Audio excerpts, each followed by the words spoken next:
Hello everyone, welcome to जेनीट education. मेरा नाम है अक्षय मिश्रा और हम क्या कर रहे हैं, जो अभी नीट के यूजी में 2022 के जो क्वेश्चंस आए थे उसका हम क्या कर रहे हैं, फिजिक्स के क्वेश्चंस का सॉल्यूशन कर रहे हैं। हमने क्या कर लिया है, अभी तक 2 पार्ट देख लिया है। इसका मतलब हमने एक एक पार्ट में 10-10 क्वेश्चन बनाए हैं, तो 20 क्वेश्चन अभी तक हमने बना लिए। अब ये क्या रहेगा, हमारा थर्ड पार्ट रहेगा। जो अभी रिसेंटली एग्जाम हुआ नीट का, उसके फिजिक्स के सेक्शंस के हम पूरे क्वेश्चन बना रहे हैं। तो ये वाले थर्ड पार्ट में हम क्या करेंगे, और अपने 10 क्वेश्चन बनाएंगे। तो चलिए, यदि आप चैनल में नए हैं तो बिल्कुल चैनल को सब्सक्राइब करना ना भूलें, लाइक करना ना भूलें और वीडियो को शेयर करना ना भूलें। ठीक है, तो जल्दी से शुरू करते हैं अपना ये वाला वीडियो। तो हम अपना कौन सा क्वेश्चन शुरू करते हैं, क्वेश्चन नंबर 21, क्योंकि इसके प्रीवियस वाले वीडियो में ऑलरेडी हमने 20 क्वेश्चन बना लिए। अब क्वेश्चन नंबर क्या देखते हैं, हम अपना 21 देखते हैं। ठीक है, तो क्वेश्चन को एक बार रीड करते हैं, क्या बोल रहा है। A plane angle and solid angle है। प्लेन एंगल और सॉलिड एंगल के पास, दोनों के पास क्या होता है पूछ रहे हैं, both units and dimension, units but no dimension. यहां पे क्वेश्चन में क्या पूछ रहा है कि जो एंगल होता है उसके पास यूनिट होता है कि नहीं होता है, डायमेंशन होता है कि नहीं होता है, ये चीज पूछ रहा है। ठीक है, तो अब एक चीज देखें, तो जितने भी एंगल्स होते हैं, सब एंगल्स के पास क्या होती है, यूनिट होती है। रेडियन, डिग्री, ये सब यूनिट्स होती है, बट उनके पास ना डायमेंशन नहीं होते। डायमेंशन क्यों नहीं होते, क्योंकि वो दो एक ऐसी चीजों का रेशियो रहती है जिसके डायमेंशन आपस में कैंसल आउट हो जाते हैं। मतलब वो दो लेंथ की चीजों का क्या रहती है, वो रेशियो रहती है। तो जितने भी प्लेन एंगल और सॉलिड एंगल में आपको दिखाता हूं क्या है, जितने भी एंगल्स होते हैं सबकी क्या होती है, यूनिट्स होती है, मगर ना डायमेंशन नहीं होता, याद रखिएगा। यूनिट्स होती है मगर डायमेंशन नहीं होता। क्यों डायमेंशन नहीं होता, क्योंकि ये एक ऐसी क्वांटिटी का रेशियो रहता है जो आपस में कैंसल आउट कर देता है। दो लेंथ का डायमेंशन होगा या दो दो मतलब लेंथ स्क्वायर का डायमेंशन होगा, तो वो आपस में क्या कर देगा, कैंसिल कर देगा। ठीक है, तो फर्स्ट हम देखते हैं प्लेन एंगल के बारे में और दोनों की यूनिट्स देखेंगे। तो यहां पे यदि हम देखें तो प्लेन एंगल के बारे में आप देख सकते हैं, प्लेन एंगल की यूनिट क्या होती है, रेडियन।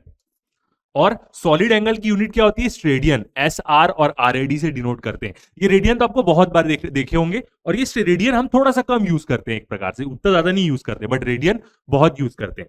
अब फॉर्मूला देखें, D theta is equal to D S by D R. ये सिंपल वही है, थीटा इज इक्वल टू क्या होगा, आर्क बाई रेडियस, सेम वही वाला जो फॉर्मूला रहता है हम निकालते हैं। यहां से आप देख सकते हैं डी थीटा एंगल,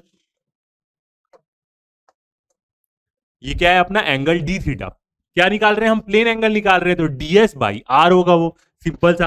अब यहां पे यदि हम इसका डायमेंशन देखें तो यूनिट तो है रेडियन इसकी, ये चीज हमें दिख रहा है। डायमेंशन की बात करें तो ये एस क्या है, डी एस लिखा है, तो उसको सरफेस नहीं सोचेंगे, एक प्रकार से वो लेंथी है। तो इसका जो भी हुआ, इसका डायमेंशन भी क्या होगा, एल होगा। और रेडियस है तो इसका भी डायमेंशन एल होगा, तो क्या हो गया, दोनों का डायमेंशन कैंसल आउट हो गया। तो यूनिट है रेडियन मगर कोई डायमेंशन नहीं है। सॉलिड एंगल का देखते हैं, तो सॉलिड एंगल क्या होता है, डी, ये क्या है, ओम्स का सिंबल है, मतलब क्या, रेजिस्टिविटी का जो सिंबल यूज करते हैं उसी से ही। तो क्या होता है, डीए बाई आर स्क्वायर। ये आप देख सकते हैं, ये जो एरिया दिख रहा है हमें, डीए बाई आर स्क्वायर। ये आर क्या है, उस यहां के ओ पॉइंट से लेके वहां तक का डिस्टेंस आर स्क्वायर है। तो यहां पे भी यदि हम डायमेंशन देखें तो क्या हो जाएगा, वो डीए मतलब एरिया, दो लेंथ का डायमेंशन, और नीचे R square, L square. R भी तो एक लेंथ का ही डायमेंशन है, तो ये दोनों भी क्या हो जाएगा, कैंसल आउट हो जाएगा। तो जितने भी एंगल्स होते हैं सबकी यूनिट्स होती है मगर उनके डायमेंशन नहीं होते। तो यहां पे सही आंसर क्या हो जाएगा, सेकंड वाले का हमारा 2 हो जाएगा। ये वाला क्वेश्चन पूछा गया था, सिंपल सा क्वेश्चन है। ये क्वेश्चन कहां से आया, 11 से आया। यदि 11 का आप सेकंड चैप्टर पढ़े रहते, यूनिट्स एंड मेजरमेंट, तो वहां से आपको डायमेंशन एनालिसिस में इस चीज के बारे में पता चलता।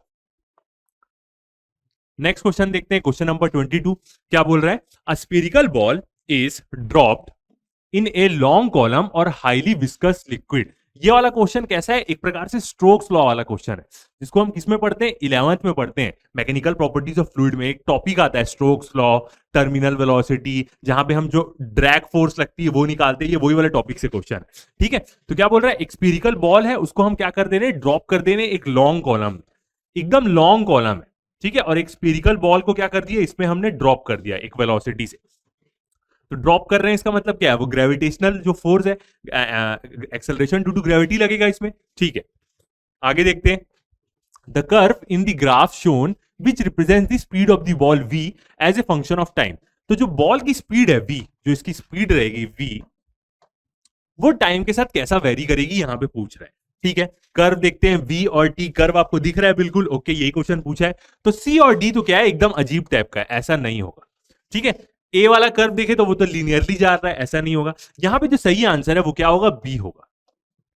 जो बी है वही हमारा सही आंसर होगा। कैसे, पहले क्या होगा, जो बॉल है, मतलब जो बॉल है स्फेरिकल बॉल, उसकी वेलोसिटी क्या होगी, इंक्रीज होगी।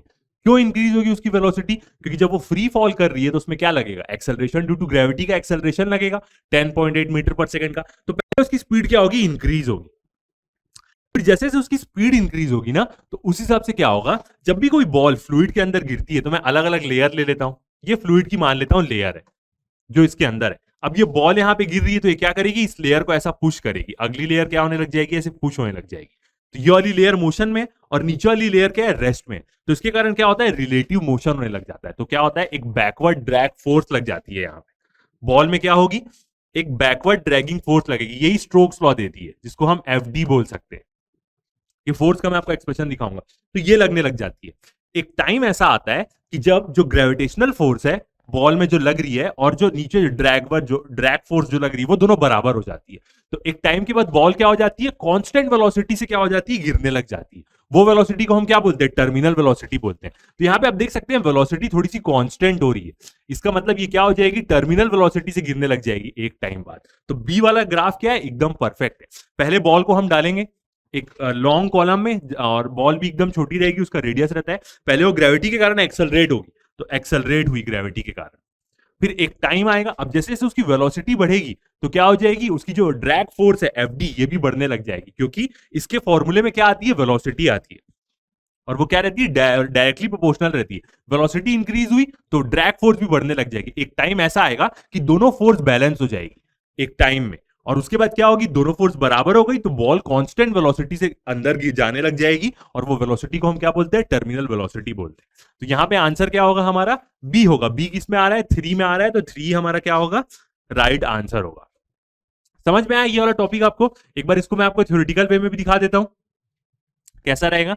Gravity first cause spherical ball to fall with increasing speed. Gravity क्या करेगी? एक्सेलरेशन ड्यू टू ग्रेविटी लगाएगी। तो स्पीरिकल बॉल को कैसे गिराएगी? इंक्रीजिंग स्पीड से। स्पीड उसकी बढ़ने लग जाएगी, तो ऐसे बढ़ रहा था ग्राफ बी वाला। But as its speed up, but जैसे जैसे उस बॉल की स्पीड इंक्रीज होगी ग्रेविटी के कारण, अप बैकवर्ड ड्रैगिंग फोर्स आई विस्कस फोर्स इंक्रीजेस। जब भी फ्लूइड की दो लेयर्स के बीच में रिलेटिव मोशन होता है विस्कस फोर्स आती है।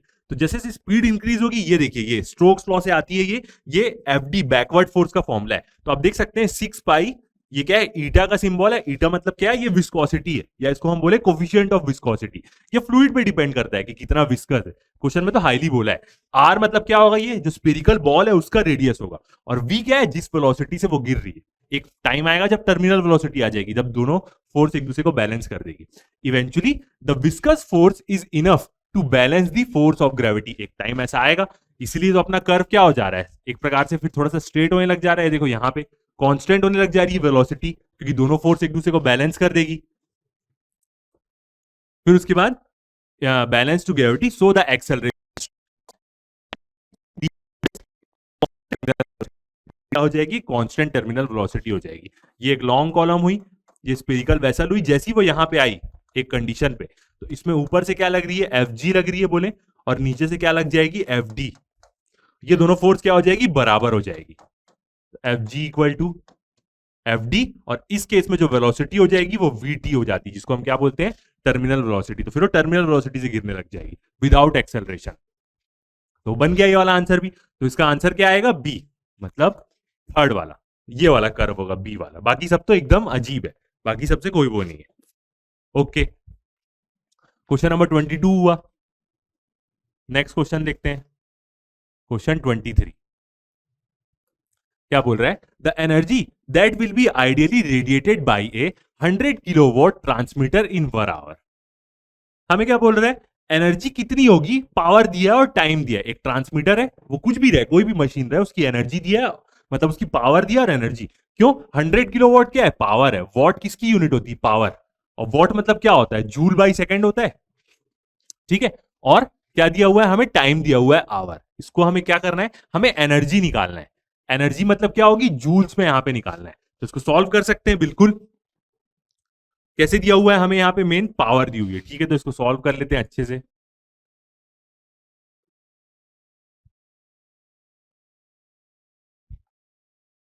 क्या क्या दिया हुआ है? हमें पावर दी हुई है, और कितनी कितनी दी हुई है? 100 किलोवाट दी हुई है।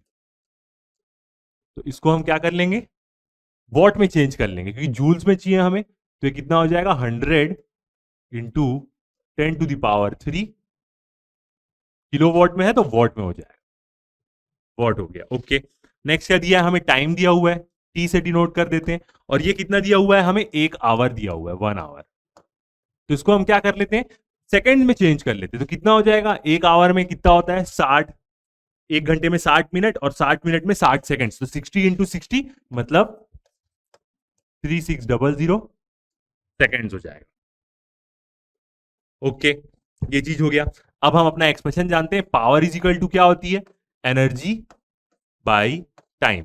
एनर्जी बोले या वर्क बोले, दोनों की जूल्स यूनिट है, और वर्क और एनर्जी को यदि हम टाइम के रिस्पेक्ट में देखने लग जाएंगे तो पावर बन जाती है। ठीक है, अब हमें यहां पे निकालना क्या है, एनर्जी निकालनी है। तो एनर्जी इक्वल टू क्या हो जाएगी, power into time, power into time, बिल्कुल। अब पावर कितनी दी हुई है यहां पे, 100 इंटू 10⁻³ इंटू टाइम कितना है 3600, यही करेंगे, दोनों को मल्टीप्लाई करेंगे तो यहां पे देख लेते कितना जीरो हो रहा है, ये 3 जीरो और ये 5 और ये 6 7, 7 आ रही है पावर में, बिल्कुल, 2 5 और 6 7, तो यहां पे एनर्जी कितनी आ जाएगी 36 इंटू 10⁻7 जूल्स। ये आ गया हमारा आंसर, 36 इंटू 10⁻7 जूल्स। कौन से ऑप्शन में है ये, आंसर नंबर 2 में है। याद रखिएगा, यूनिट्स देखें तो ये वॉट क्या बोल रहा हूं मैं, पावर की यूनिट बोल रहा हूं, तो वॉट क्या होती है, जूल्स बाई सेकेंड होती है। अब यदि हमें जूल्स निकालना है, मतलब एनर्जी निकालनी, तो हम क्या करेंगे, वॉट इंटू सेकेंड करेंगे, वही तो हमने किया है यहां पे, पावर इंटू टाइम कर दिया है, सिंपल सा चीज। ठीक है, तो यहां पे अब देखें तो आंसर क्या हो जाएगा,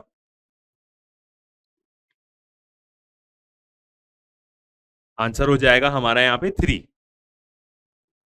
खोल लेते हैं एक बार पीडीएफ फिर से,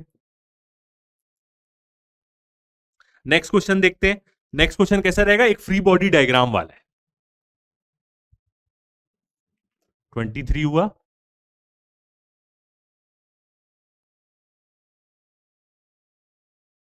तो आंसर आ जाएगा हमारा 3। 36, सॉरी 10⁻7 किस में है, बी में है, तो आंसर आ जाएगा अपना 2। ऐसे ही देखेंगे आप, एग्जाम में ही गलती होता है, सही बना लिए फिर भी ऑप्शन कोई और टिक कर दिए, तो 36 इंटू 10⁻7 जूल्स। ओके, आगे बढ़ते हैं, नेक्स्ट देखते हैं क्वेश्चन नंबर 24। 24 कैसा है, अच्छा ये आएगा, फिर उसके बाद फ्री बॉडी वाला डायग्राम आएगा। क्या बोल रहा है, two hollow conducting sphere of radius R1 and R2, दो होलो कंडक्टिंग स्पीयर है जिसका रेडियस क्या है, R1 है और R2 है, और R1 बहुत बड़ा है R2 से, R1 बहुत ग्रेटर देन का साइन है R2 से, मतलब R1 स्पीयर बहुत बड़ा है, हैव इक्वल चार्जेस, दोनों का चार्जेस इक्वल है। The potential would be, potential क्या होगा इस केस में, क्या बोल रहा है, dependent on the material property of the sphere, जो स्पीयर की मटेरियल की प्रॉपर्टी है उस पर पोटेंशियल डिपेंड करेगा क्या, बिल्कुल, पहला वाला तो एकदम ही गलत है। More on bigger sphere, more on smaller sphere, ये वाला है, इक्वल ऑन बोथ स्पीयर। ये तीनों में से हमें देखना है कि पोटेंशियल ज्यादा किस में होगा। ठीक है, ये क्वेश्चन को समझते हैं पहले। अब यहां पे यदि देखें ये वाला क्वेश्चन, तो यहां पे क्या बोल रहा है, दो ठोक वो बोल रहा है, स्पीयर बोल रहा है। तो सबसे पहले हम क्या करते हैं, R1 बहुत ज्यादा बड़ा है R2 से, ठीक है, तो हम पहले एक ही स्पीयर लेते हैं। ये हमने एक स्पीयर ले लिया, नॉर्मल वाला, ठीक है, गोला टाइप नहीं दिख रहा है बट फिर भी समझना है अपने को। और ये क्या है, इसका क्या है, रेडियस है R1, R1 बहुत बड़ा है R2 से, हम जानते हैं, इसी के अंदर R2 रहेगा, मगर पहले हम R1 वाले को देख लेते। और ये स्पीयर में क्या है, पूरा चार्ज है, तो यहां पे हम ऐसा एज्यूम कर लेते कि चार्ज के बारे में ज्यादा इंफॉर्मेशन नहीं दिया है, तो चार्ज पूरा यूनिफॉर्मली डिस्ट्रीब्यूटेड, ऐसा हम मान लेते। पहले हम सबसे बड़े वाले स्पीयर को देख रहे हैं, तो पहले इसके अंदर पोटेंशियल का क्या होगा वो चीज के बाद समझ में आएगा, ये चार्ज क्यों है इसमें, और मान लेते यूनिफॉर्मली डिस्ट्रीब्यूटेड। ठीक है, अब यदि इस स्पीयर के बाहर यदि हम पोटेंशियल देखेंगे तो क्या होगा, वो अपना फॉर्मूले से वेरी करेगा। बाहर पोटेंशियल का फॉर्मूला क्या होता है, V is equal to 1/4 pi epsilon naught into Q by R, यही होता है फॉर्मूला, बिल्कुल। आर छोटा मैंने लिख दिया, जो डिनोट किया वही लेते हैं, क्यू बाई R1। इसके बाहर, स्पीयर के बाहर, तो मतलब जितना दूर जाएंगे स्पीयर के बाहर उतना पोटेंशियल क्या होते जाएगा, कम होते जाएगा, और जितना स्पीयर के पास आएंगे उतना पोटेंशियल बढ़ते जाएगा। ये हम कैसे निकालते हैं ऐसा चीज, एक पॉजिटिव टेस्ट चार्ज लेके क्या करते हैं, चेक करते हैं। वो टेस्ट चार्ज के कारण ही ऐसा हम डिसाइड करते हैं। तो बाहर जितना जाएंगे स्पीयर से पोटेंशियल क्या होगा, कम होगा, स्पीयर के जितने क्लोज आएंगे, और इस स्पीयर के सरफेस में पोटेंशियल क्या होगा, सबसे ज्यादा होगा। अब यहां पे ये चीज देखना है कि जो पहला वाला स्पीयर है इसके अंदर पोटेंशियल क्या होगा। तो याद रखिएगा, बाहर तो इलेक्ट्रिक फील्ड लाइन जाएगी, इस स्पीयर के बाहर तो इलेक्ट्रिक फील्ड लाइन जाएगी, पॉजिटिव चार्ज से क्या होती है, बाहर की तरफ जाती है, सेम इलेक्ट्रिक फील्ड लाइन तो ऐसे जाएगी, ये तो सबको पता ही होगा अपने को, ऐसे ऐसे करके, ठीक है। मगर अंदर में क्या होगी, जो इलेक्ट्रिक फील्ड है ना वो क्या हो जाएगी, जीरो हो जाएगी। ये चीज हम पढ़ते हैं। क्यों ऐसा होता है, क्योंकि जो अंदर में पोटेंशियल है, मतलब जो वोल्टेज है वो क्या हो जाएगा, कांस्टेंट हो जाएगा। इसका मतलब यदि हम एक चार्ज को इस स्पीयर के अंदर मूव कराते हैं तो क्या होगा, हमें कोई वर्क डन नहीं करना पड़ेगा, क्योंकि पोटेंशियल डिफरेंस है ही नहीं। तो यहां पे यदि मैं एक चार्ज को स्पीयर के अंदर मूव कराता हूं तो वर्क डन क्या होगा, मेरा जीरो होगा, क्योंकि इलेक्ट्रिक फील्ड जीरो है। और यहां पे अंदर के, इसके अंदर में जो पोटेंशियल की वैल्यू होगी वो क्या होगी, यहां पे तो मैंने R1 लिख दिया, ये क्या हो जाएगा, मतलब एक प्रकार से सरफेस का हुआ, यही वाला एक्सप्रेशन होगा यहाँ पे, V is equal to 1/4 pi epsilon 0 into Q by R1। जो यहां पे सरफेस का पोटेंशियल है वही स्पीयर के अंदर पोटेंशियल होगा, मतलब अंदर क्या हुआ, स्पीयर के अंदर पोटेंशियल क्या रहेगा, कांस्टेंट रहेगा। यहां पे जो यहां पे मैंने R1 लिखा है, ये R1 क्या होगा, जितने भी डिस्टेंस पे हम पोटेंशियल निकाल रहे हैं, तो इसको हम एक कोई दूसरा वाला R ले लेते हैं, इसको अपन कोई R डैश ले लेते हैं, मान लेते हैं कोई बाहर कोई एक पॉइंट है उसका डिस्टेंस बताता है, ठीक है। तो वो डिस्टेंस जितना दूर रहेगा वो, अंदर में क्या होगा, पूरा पोटेंशियल कांस्टेंट होगा, याद रखिएगा। तो अंदर में potential constant, electric field zero. तो जो बाहर वाला स्पीयर है उसका पोटेंशियल से अपने को कोई टेंशन ही नहीं लेना है, मतलब बाहर वाला स्पीयर में जो भी चार्ज है कोई मतलब ही नहीं है यहाँ पे। क्यों, क्योंकि उसके अंदर अब हमें देखना है, क्योंकि इसके अंदर अब एक छोटा स्पीयर है, ठीक है। अब ये वाले स्पीयर के बारे में हमने, बाहर वाले स्पीयर के बारे में पूरी चीज समझ ली। अब फिर से देखते हैं, ये अब ये अंदर में एक स्पीयर है, इसका रेडियस क्या है, R2 है, और ये स्पीयर भी क्या है, पूरा वो चार्ज है, बाहर वाले से अब कोई लेना देना नहीं है। ये चीज हमने समझ गई और ये चीज आपको पता होगी, दोनों में चार्ज सेम है, तो इसमें भी चार्ज क्या है, Q है, ठीक है। अब सेम इसके अकॉर्डिंग देखें तो ये जो स्पीयर है, जैसे इसके बाहर में क्या था, पोटेंशियल का फॉर्मूला लग रहा था, ठीक है, और बाहर में ये बड़े वाले स्पीयर के यदि हम बाहर देखें तो जितना इससे दूर जा रहे थे पोटेंशियल कम था, और इसके सरफेस में क्या था, पोटेंशियल सबसे ज्यादा था। तो सेम चीज तो अंदर वाले में भी लागू होगी, इस छोटे वाले स्पीयर के अंदर से कोई लेना देना नहीं है हमें, बाहर पे देखें तो जो इसका सरफेस है वहां पे पोटेंशियल क्या होगा, सबसे ज्यादा होगा, होगा बिल्कुल। और जितना हम यहां से दूर जाते जाएंगे, यहां पे पोटेंशियल क्या होगा, सबसे कम होगा। अंदर वाले स्पीयर के अकॉर्डिंग देखें, अंदर वाले स्पीयर के सरफेस में पोटेंशियल सबसे ज्यादा होगा, ऊपर का ऐसे ज्यादा वाला साइन बनाते हैं, और वहां पे कम होगा, क्योंकि बाहर वाले को तो देखना ही नहीं है, क्योंकि उसके अंदर हम काम कर रहे हैं, तो उसके कारण तो पोटेंशियल कांस्टेंट हो जाएगा। तो यहां पे यदि हम देखें तो पोटेंशियल सबसे ज्यादा किसमें होगा, अंदर वाले स्पीयर में होगा, मतलब जो अंदर वाला स्पीयर है वो क्या होगा, ज्यादा पोटेंशियल पे होगा, क्योंकि बाहर वाले से आप कोई लेना देना नहीं है, क्योंकि बाहर वाले के अंदर हम काम कर रहे हैं।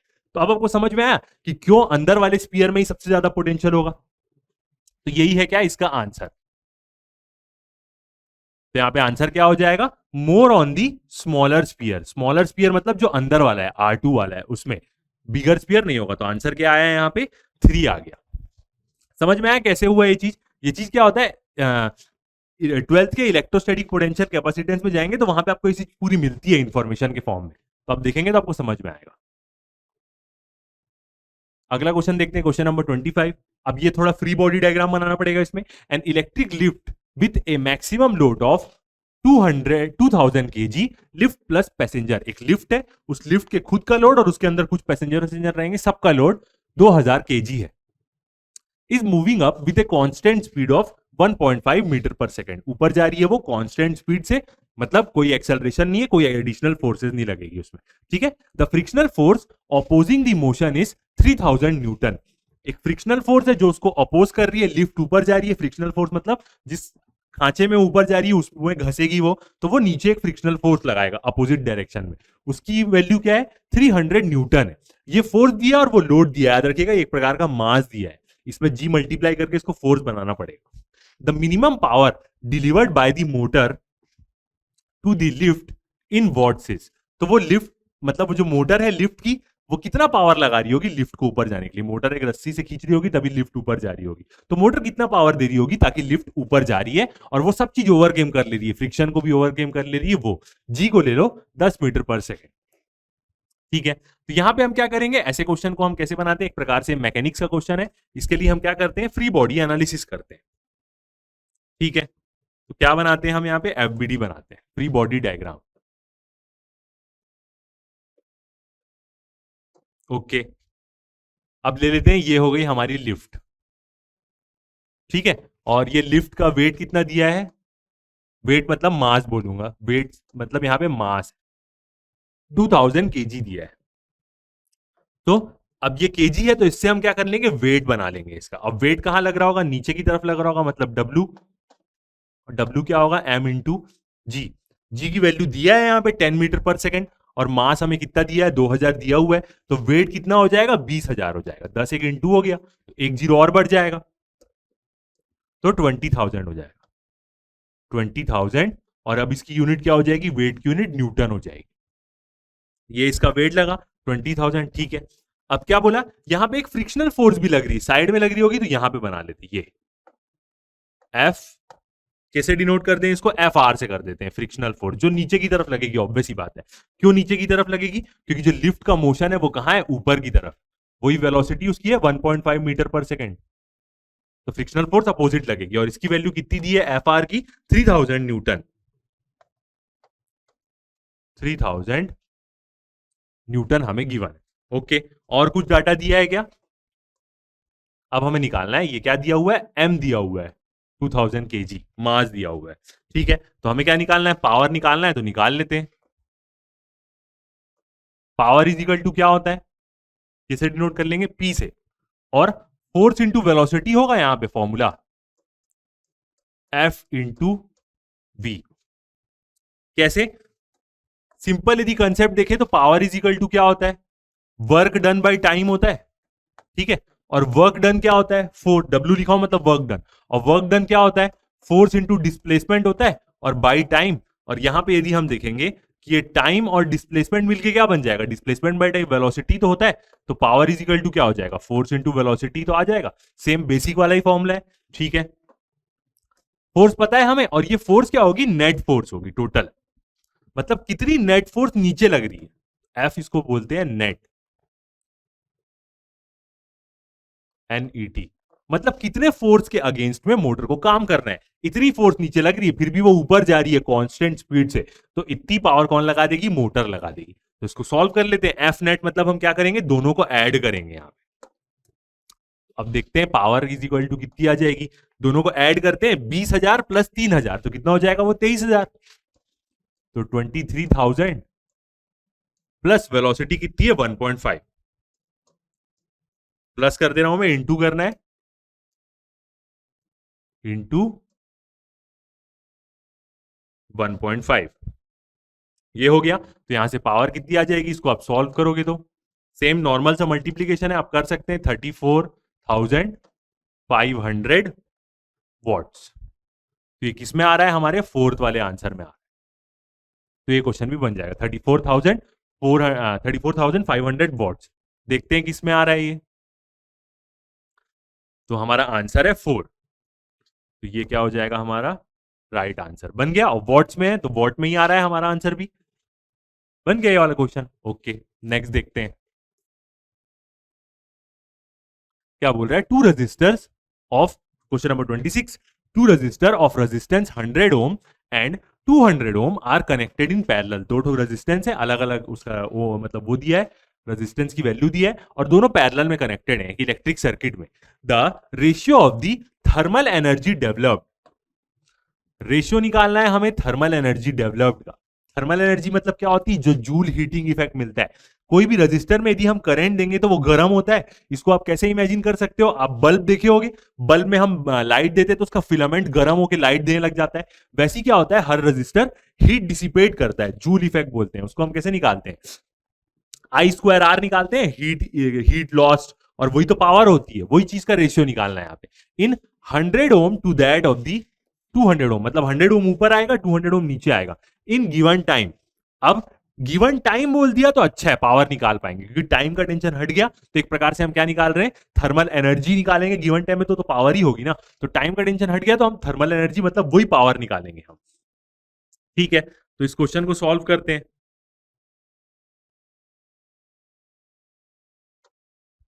कैसा दिया हुआ है क्वेश्चन, दो ठोक रेजिस्टेंस है अपने, ये एक रेजिस्टेंस और दूसरा रेजिस्टेंस। ठीक है, किसी को भी ले सकते हैं, ऊपर वाला 100 ओम ले लेते हैं और नीचे वाला कितना है 200 ओम का, और दोनों क्या है, कनेक्टेड है किसी एक सोर्स के साथ। ठीक है, सोर्स के बारे में नहीं बताया, उसकी जरूरत नहीं है, दोनों क्या है यहाँ पे पैरेलल। ओके, अब यदि हम देखें तो जो जूल हीट होता है या जूल हीटिंग इफेक्ट होता है, एच जे बोल दें, ठीक है, या इसको हम क्या बोलते हैं, पावर भी बोल सकते हैं।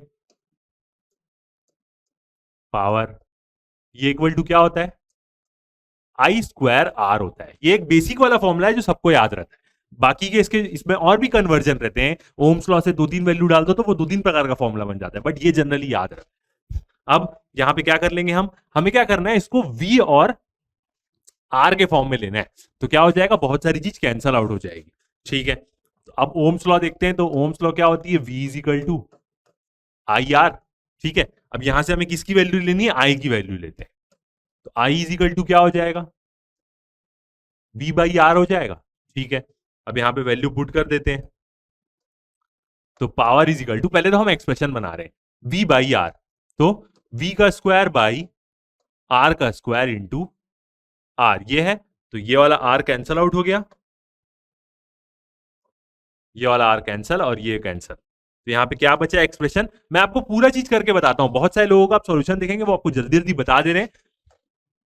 V स्क्वायर बाई R, ये आ गया हमारा एक्सप्रेशन। अब दोनों के पावर का क्या करना है, हमें रेशियो निकालना है, तो निकाल सकते हैं बिल्कुल।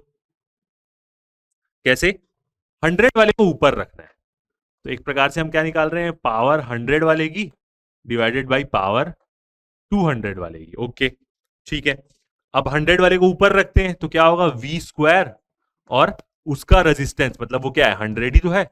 ओके, ये 100 वाला आ गया इंटू 200 वाला उल्टा रखाएगा, तो इसमें इसका रेजिस्टेंस जो है 200 ऊपर आ गया और यहां पे V स्क्वायर।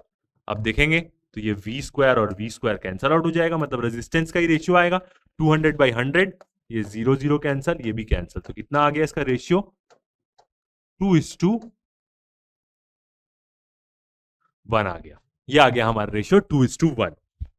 ये चीज हमें निकालनी है बिल्कुल, किसमें आ रहा है देखते हैं, 2:1 रेशियो आंसर नंबर 3 में आ रहा है, तो ये हो गया हमारा आंसर। सिंपल सा ही क्वेश्चन था ये वाला।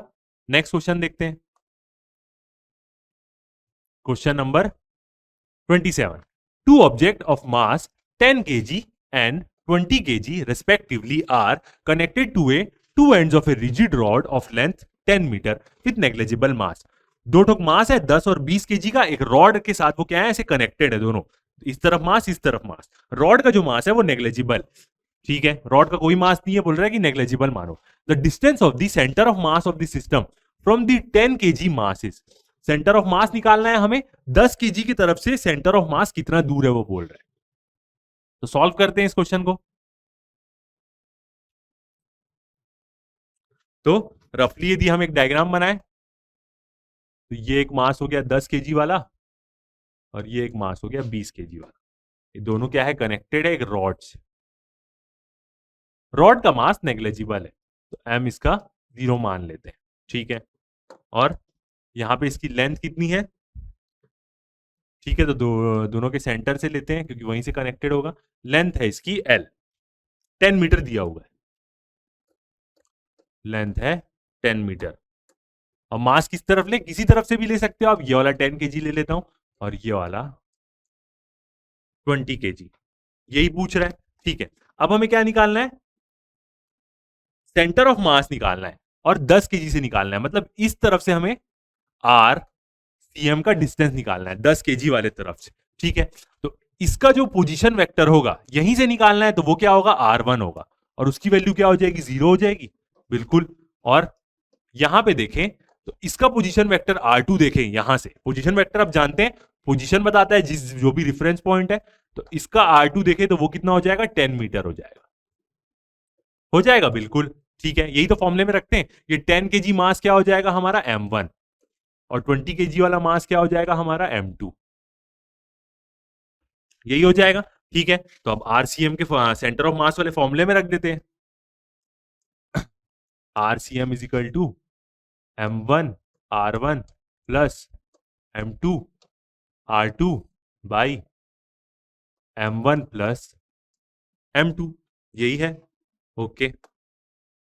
वैल्यू पुट करते हैं, M1 कितना है 10 और उसका पोजीशन वेक्टर क्या है 0 प्लस M2 कितना है 20 उसका पोजीशन वेक्टर कितना है 10 divide by M1 plus M2, 10 plus 20 कितना हो जाएगा 30 kg, ये हो गया ओके। अब देखते हैं, तो ये तो पूरा 0 हो गया इसकी वैल्यू क्योंकि 0 से मल्टीप्लाई हो रहा है। यहां पे क्या हुआ 10 इंटू 20 क्या हो गया 30 हो गया, सॉरी 20 इंटू 10 है तो ये 200 हो जाएगा, ये हो गया 200 बाई 30। अब एक और 0 काट देते तो क्या आ गया 20/3 मीटर, और यही क्या है हमारा आंसर है 20/3 मीटर। और किसमें आ रहा है ये आंसर, आंसर नंबर 3। तो आंसर नंबर 3 20/3 मीटर क्या हो गया हमारा आंसर हो गया ये वाला क्वेश्चन। नेक्स्ट देखते हैं question number 28। A shell of mass m is rest initially, एक शेल है बम की शेल है उसका मास m है वो अभी इनिशियली रखी हुई है। इट एक्सप्लोड्स इनटू 3 फ्रैगमेंट्स, अब वो फूटी 3 हिस्सों में बटा, वो फूटा तो उसका एक जो है वो 3 हिस्सों में हो गया। Having mass in the ratio of 2:2:1, मतलब जब वो फूटा तो दो का मास हो गया, मतलब उसका नॉर्मल मास रहेगा, एक m रहेगा तो 2m हो गया और एक का क्या हुआ सिर्फ 1 हो गया। मतलब ये वाला लाइटर हिस्सा है और ये दोनों बराबर है और ये दोनों उससे हैवी है। If the fragment have equal mass fly of along the mutual perpendicular direction with speed v। अब क्या बोल रहे हैं कि जो फ्रैगमेंट्स का इक्वल मास है वो म्यूचुअली परपेंडिकुलर डायरेक्शन में फ्लाई कर रहे हैं। इक्वल मास किसका है 2 वालों का इक्वल मास है, इन लोग दोनों म्यूचुअली परपेंडिकुलर डायरेक्शन में फ्लाई कर रहे हैं। म्यूचुअली परपेंडिकुलर कितने होते हैं 3 होते हैं x y z, तो मान लेते हैं कि 2 वाला x और y में जा रहा है ठीक है। The speed of the third lighter fragment is, मतलब जो z डायरेक्शन में फ्रैगमेंट जा रहा होगा उसकी स्पीड क्या होगी यहां पे बोल रहा है ठीक है। तो क्वेश्चन हमें समझ में आया, देखते हैं इसका सॉल्यूशन। अब यहां पे इसको कैसे करेंगे, हमें क्या बोला है 3 ठोक फ्रैगमेंट है पहले तो बोल रहे हैं ठीक है। तो एक क्या हो जाएगा फर्स्ट वाला, दूसरा सेकंड वाला और ये थर्ड वाला फ्रैगमेंट ओके।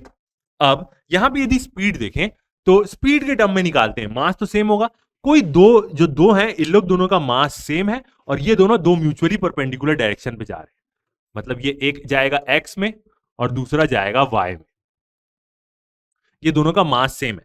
तो यहां पे दोनों की वेलोसिटी मतलब मोमेंटम ले लें एक प्रकार से, तो वो क्या हो जाएगा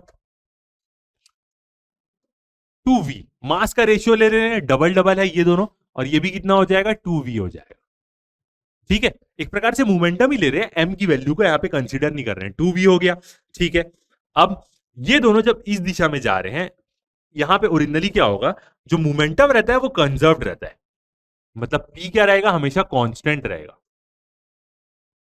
इनिशियली उसका मोमेंटम 0 था जब वो फटा नहीं था, तो फाइनली भी उसका मोमेंटम क्या होगा 0 होगा, मतलब सारे जो 3 उसके टुकड़े इधर उधर गए उनका जो नेट मोमेंटम होगा वो क्या होगा 0 होगा, मतलब वही एक दूसरे को पुश करके इधर उधर गए होंगे, 3 हिस्से में टूटा है ठीक है। तो ये दोनों तो x और y में गए, ये थर्ड वाला जरूर किस में जाएगा z में जाएगा, ये थर्ड वाला इधर ऐसे z डायरेक्शन में जाएगा जो अगला म्यूचुअली परपेंडिकुलर होता है। अब जब इन लोग दोनों एक x में गया एक y में गया, तो यहां पे क्या करना पड़ेगा हमें इसका रिजल्टेंट निकालना पड़ेगा ये दोनों का, तो ये दोनों का हम क्या निकालेंगे रिजल्टेंट निकालेंगे ठीक है। पहले रिजल्टेंट निकालते हैं फिर मैं आपको बताऊंगा रिजल्टेंट कैसे निकलता है, अंडर रूट 2v का होल स्क्वायर, यही दोनों का रिजल्टेंट ऐसे तो निकलता है वेक्टर फॉर्म में 2v का होल स्क्वायर, तो ये कितना हो जाएगा 4v square plus 4v square, इसका मतलब कितना हो गया यहां पे सॉल्व कर लेते हैं। 4v मतलब कितना हो जाएगा, ये रिजल्टेंट निकाल रहे हैं हम एक प्रकार से, 8v² हो जाएगा। 8v² रूट के अंदर है। अब 8 को रूट से निकालेंगे तो कितना होता है 2√2 और v² बाहर निकल जाएगा तो v, तो 2√2v, v रूट के अंदर नहीं है। ये आया रिजल्टेंट इन लोग दोनों का, मतलब फर्स्ट और सेकंड पार्टिकल का, जिन लोग दोनों का मास बराबर है। तो इन लोग दोनों के रिजल्टेंट के कारण ही ये दोनों अपनी अलग अलग दिशा में जा रहे हैं। तो ये जो रिजल्टेंट होगा वो क्या होगा, जरूर ये थर्ड वाले के बराबर होगा, तभी इनिशियल मास क्या हो जाएगा, मतलब मोमेंटम क्या हो जाएगा, कांस्टेंट हो जाएगा।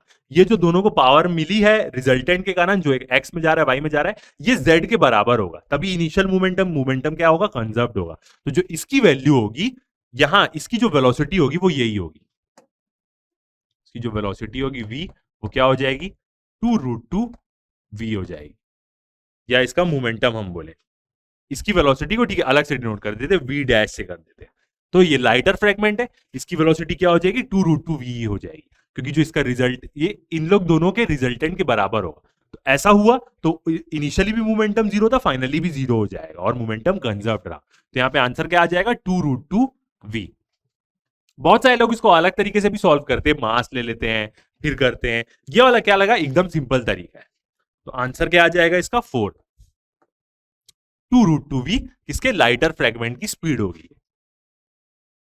ओके, आगे बढ़ते हैं। क्वेश्चन नंबर 29 देखते हैं।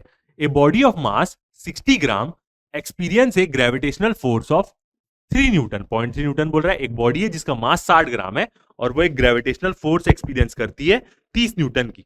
When placed at a particular point the magnitude of gravitational field intensity at that point is. एक जगह में वो उतना ग्रेविटेशनल फोर्स एक्सपीरियंस कर रही है, तो उस प्लेस में ग्रेविटेशनल फील्ड इंटेंसिटी क्या है वो पूछ रहा है।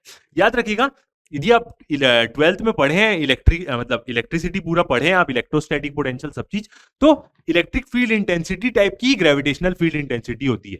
इलेक्ट्रिक फील्ड इंटेंसिटी क्या होती है, force experience by per unit positive test charge.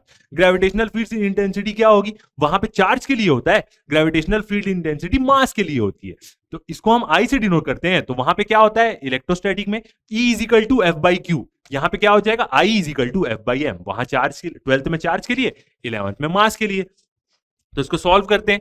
क्या दिया हुआ है हमें, मास दिया हुआ है m, कितना दिया हुआ है 60 ग्राम दिया हुआ है।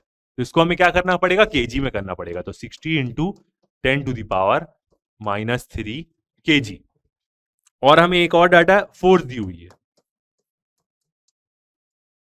3 न्यूटन। अब यहां पे ग्रेविटेशनल फील्ड इंटेंसिटी की बात करें, जिसको हम कैसे डिनोट करते हैं, आई से। तो आई इक्वल टू कितना हो जाएगा, I equal to F by M. Same electric field intensity जैसा ही है, बस वहां पे नीचे चार्ज होता है, यहां पे मास होगा।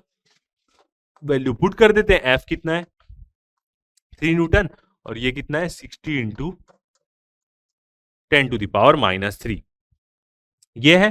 अब इसको हम क्या कर सकते हैं, कट कर सकते हैं, 3 1 जा और 3 1 जा और 2 जा, तो ये 20 हो गया। ठीक है, 10⁻³ को ऊपर ले जाएंगे तो ये कितना हो जाएगा, 10⁻³ ऊपर जाएगा तो वो क्या हो जाएगा, प्लस हो जाएगा, मतलब ये हो गया 1000 और नीचे क्या है 20 है। फिर 0 0 कैंसल आउट हो गया, 2 1 जा और 2 5 जा 10, 50 आया। मतलब 50 क्या आ जाएगा, इसका आंसर आ जाएगा। यूनिट क्या होगी, अब यूनिट की बात करें तो फोर्स की यूनिट न्यूटन, मास की यूनिट केजी। तो न्यूटन बाई केजी, तो ये आ गया हमारा आंसर 50 न्यूटन बाई केजी। कौन सा ऑप्शन हो जाएगा हमारा, थर्ड वाला सही आंसर हो जाएगा। ये हो गया हमारा सही आंसर। सिंपल सही क्वेश्चन है ये। आगे देखते हैं next question. The ratio of distance traveled by a freely falling body in first, second, third and fourth second is। एक बॉडी है फ्री फॉल हो रही है, मतलब इनिशियल स्पीड 0 होगी और उसका डिस्टेंस ट्रेवल कितना होगा पहले सेकंड, दूसरे सेकंड, थर्ड सेकंड और फोर्थ सेकंड में। इसको बहुत सारे लोग याद भी रखते हैं कि ऑड नंबर आएगा तो फोर्थ वाला आंसर क्या होता है, सही होता है। बट इसको मैं आपको सॉल्व करके भी दिखाता हूं कि कैसे लगेगा। बहुत सारे लोग सीधा डाल देते हैं इसका आंसर क्योंकि ऑड में ही आता है वो। ओके, तो देखते हैं फ्रीली फॉली बॉडी का डिस्टेंस क्या होगा अलग अलग सेकंड में। ओके, तो यहां पे हम नॉर्मल कौन सी इक्वेशन लेंगे अपनी, न्यूटन की second equation of motion, S is equal to U T plus half A T square, ये वाली इक्वेशन लेंगे। अब यहाँ पे फ्री फॉल हो रहा है तो u की वैल्यू क्या हो जाएगी, जीरो हो जाएगी, मतलब इनिशियल स्पीड जीरो। तो ये वाली टर्म क्या हो जाएगी, पूरी हट जाएगी। मतलब एक्सप्रेशन सिर्फ क्या रहेगा, s is equal to 1/2 a है। अब यहां पे बॉडी नीचे गिर रही है तो a के बदले क्या आएगा, एक्सेलरेशन ड्यू टू ग्रेविटी आएगा, तो 1/2 gt का स्क्वायर, ये हो जाएगा। अब यहां पे बना लेते हैं ये पहला point, first second, u is equal to zero रहेगा यहाँ पे, ये फर्स्ट सेकेंड, सेकेंड, थर्ड और ये fourth, first second second second third और ये फोर्थ हो गया। ठीक है, अब सॉल्व करते हैं यहाँ पे 1 सेकेंड के लिए, तो s क्या हो जाएगा 1, s1 के लिए निकालेंगे तो 1/2 एक्सेलरेशन ड्यू टू ग्रेविटी की वैल्यू 10 लेंगे और t का स्क्वायर, फर्स्ट सेकेंड है तो 1 का स्क्वायर हो जाएगा, 1 का स्क्वायर। तो यहाँ पे s1 कितना आ जाएगा हमारा, ये हट गया, और 2 डिवाइड बाई 10 तो कितना आ जाएगा, 5 मीटर आ जाएगा। ठीक है, इसका मतलब फर्स्ट सेकेंड में वो कितना डिस्टेंस कवर करी है बॉडी, 5 मीटर नीचे तक आई, मतलब और अच्छे से डायरेक्शन बना सकते हैं, ये नीचे तक आई 5 मीटर। ओके, ऐसी करके क्या कर सकते हैं, दूसरे सेकंड का निकालते हैं, सेकंड सेकंड्स का निकालते हैं, आगे निकालते हैं ताकि यहां पे पुट करते जाएंगे। S2 देखते हैं, तो ये कितना हो जाएगा 1/2 GT स्क्वायर है तो G हो जाएगा 10 और T कितना है 2 सेकंड है, यहाँ पे 2 का स्क्वायर तो ये 4 हो जाएगा। ठीक है, और 2 2 जा 4 हो गया और बिल्कुल 20 आ जाएगा, 4 और 10 40 हो गया, और 40 डिवाइड बाई 2 कितना आ जाएगा 20, तो ये कितना आ गया 20 मीटर आ गया S2। तो जब 2 सेकंड हुआ तो बॉडी कितना आई 20 मीटर नीचे आ गई, ये आ गया अपना